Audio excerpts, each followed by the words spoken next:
Hello everyone, so শিবির অন্নপ্রাশনের next part নিয়ে চলে আসলাম। এটা হলো আমার রাতের সাজ। কেমন লাগছে অবশ্যই জানাবে। আর এই যে আমাদের শিবি আর শিবির মাম্মামকে কেমন লাগছে এটা কিন্তু জানাতে একদম ভুলবে না। তারপর আমি চলে গেলাম খেতে। তারপর খাওয়াতে ছিল রাধাবল্লভী আর আলুর দম।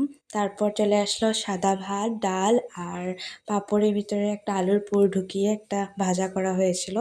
তারপর ছিল পটলের ভাপা। তারপর ছিল চিংড়ি মাছের ভাপা। দেন লাস্টে ছিল কাতলা মাছের ঝোল। আর খাওয়া শেষ ছিল পায়েস, মিষ্টি আর চাটনি। আমি পায়েস আর মিষ্টি খাইনি, চাটনিটা খেয়েছি। আর খাওয়া দাওয়া তো সব দারুণ হয়েছিল, অনেক টেস্টি হয়েছিল। সো শিবির অন্নপ্রাশনের মিনি ব্লগ এখানেই শেষ হলো। আজকের জন্য টাটা।